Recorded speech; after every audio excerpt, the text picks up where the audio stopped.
Now that we've worked with the basic construction techniques, let's move on to working with the first of the Platonic solid nets. So you've worked through with your students the imagination of the tetrahedron, this center point surrounded by 4 equidistant points, each connected to each of the others, and that creates those edges. And again, they've brought this imagination to realizing that when all of those edges are connected, they would create a shape with 4 sides, each of those sides being an equilateral triangle. And when, in their imagination, they've unfolded that form, they've seen that there is a center equilateral triangle, and on each of its sides, there is another equilateral triangle. One triangle surrounded by 3 other triangles. And that when those triangles fold up and are connected, that would create the tetrahedron, the first of the Platonic solids. Now, to create the tetrahedron, to create the net for the tetrahedron, the 2-dimensional shape that will fold into a 3-dimensional form, we begin with just a compass. And we begin with that earliest construction that we did way back in 6th grade, the 6-part division, and expanding that a little bit further. So we start with a circle of any size, and then, choosing a point anywhere on the circle, we construct our 6-part division. Following the intersecting points all the way around.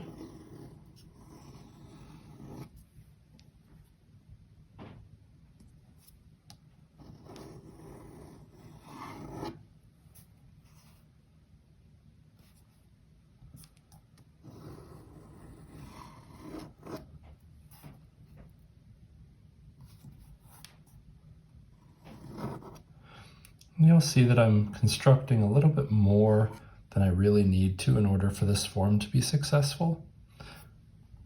But I find that the completion of this geometric shape is particularly satisfying on its own. But at this point, I have enough to be able to create the tetrahedron net. This will make a pretty small tetrahedron. Each of these could be a size starting from here. I could have a face that's that large. And so I can do that by connecting each of those points.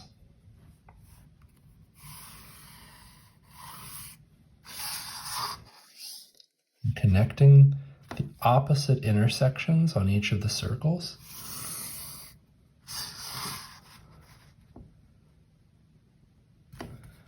Forming that 6-part division. And again, this for the students should feel very familiar. Should feel like something that they've done before. Only now they'll be applying that knowledge in a new way. Now, to choose any of these points that I could use, I'll choose this one to begin with. This can be my first face. And the students will then be able to remember that they could imagine that net unfolded, that this was the point or the face that was facing down. And now we know that there needs to be an equilateral triangle attached to each of those faces. And as you can see, those lines of construction are already there. It's just a matter of connecting them.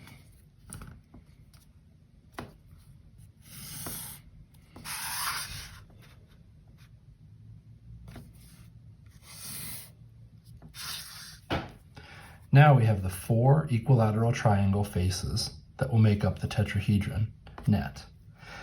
It's important that before you begin any cutting or scoring, that you keep in mind that you'll need some kinds of flaps for gluing. I like to use the construction form to create those flaps. That means that this will be the face, but this piece right here will be folded on the inside and glued to another face. And that will allow, these flaps will allow the form to be actually glued together in the end. I'm marking them just so that I remember that those will be not shaded. This flap will wind up connecting to this side, this flap to this edge and this flap to this edge. Now again, this will make a pretty small tetrahedron. In order to make it bigger, you could either begin with larger circles. My circle radius was just about 1.5 inches, but you could begin with a bigger circle, or it's also a great exercise for students to look for other places where these equilateral triangles exist within the original form.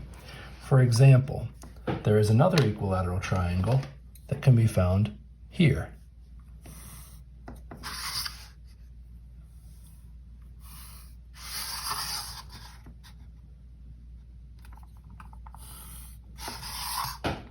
In order to use this as the base for another tetrahedron net, of course you'd have to expand your form by doing another ring of circles around the first, but that would allow you to create a tetrahedron that was 3 times as large on each face as the original.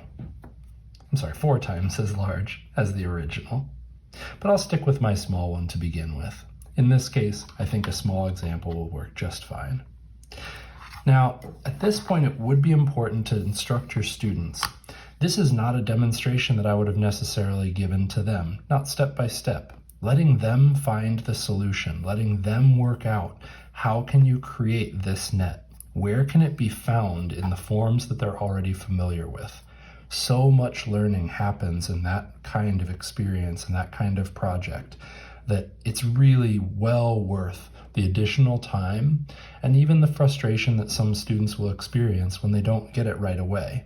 The reward of finding it in the end on their own is worth the opportunity for you as a teacher to step back. Now, there are 2 techniques that they'll need to be able to use with their X-Acto knives to be able to do this appropriately. And before I do that, this is the point at which I would encourage them to bring some beauty into the form, to use their pencils, crayons, paint to shade in all of these faces.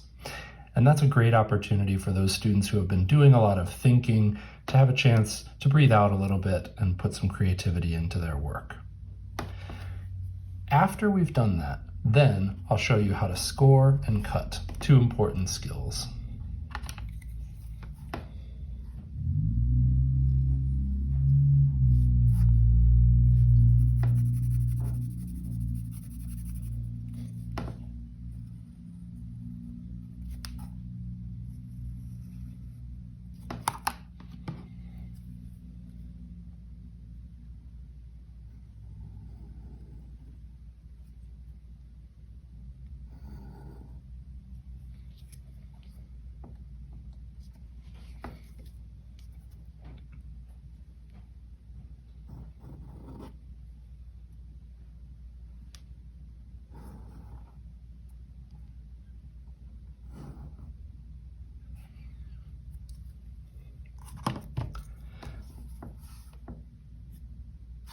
I've added these arcs just so that I can create some symmetry in each of the faces. I've decided to use the construction lines themselves as guides for my decoration. I think it's nice to leave in the work that underlies the form.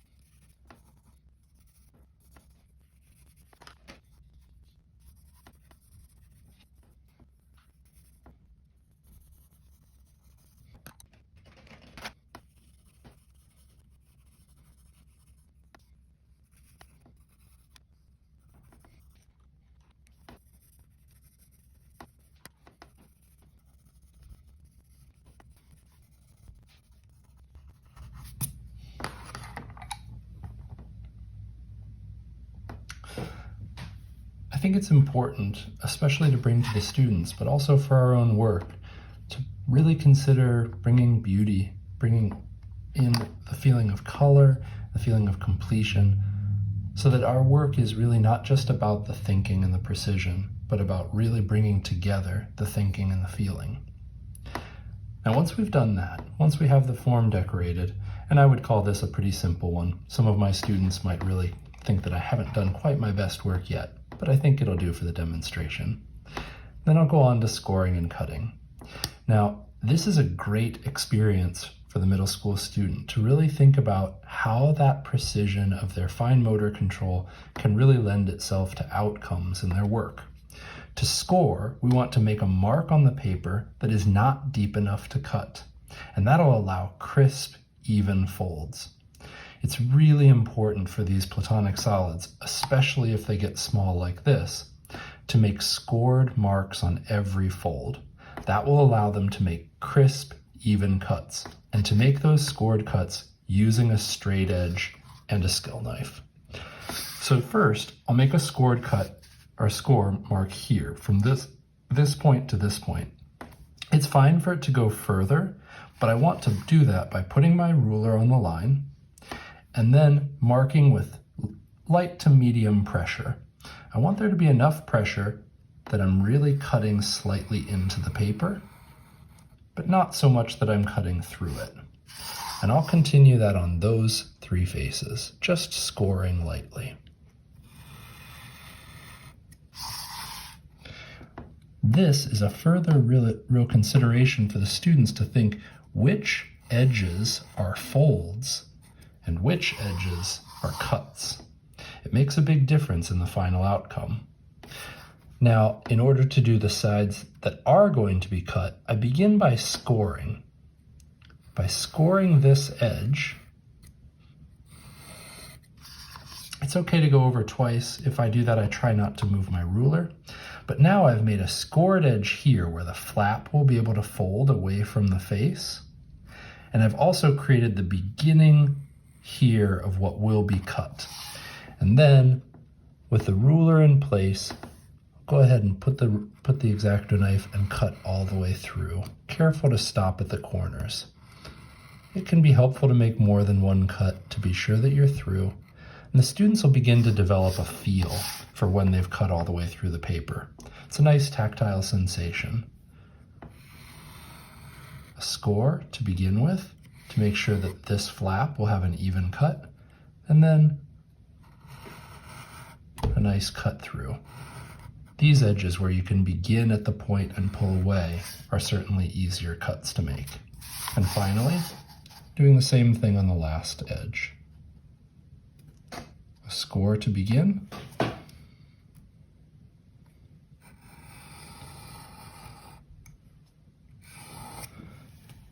And a cut to complete.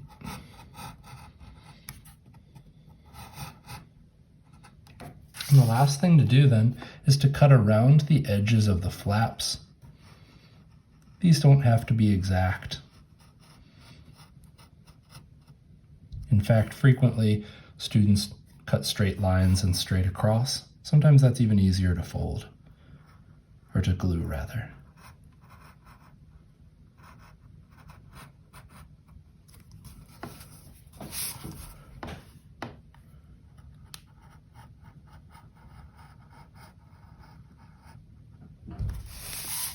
Now once I've cut all the way around, I should be able to remove my net from my paper.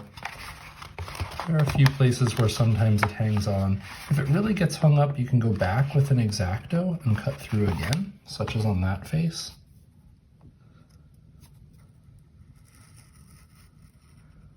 It's nicer to cut through and get a clean edge than it is to have rough edges that you need to try and work with later. And there we have it, the net for the tetrahedron. The last parts are to fold it on the edges that you've already scored.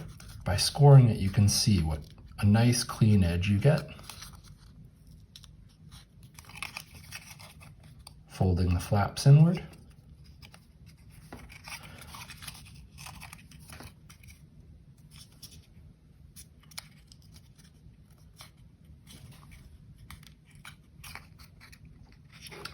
And folding those sides together. And now with a drop of glue on each of these flaps, they'll all go to the inside, and there you have it. The regular tetrahedron, the first of the Platonic solids.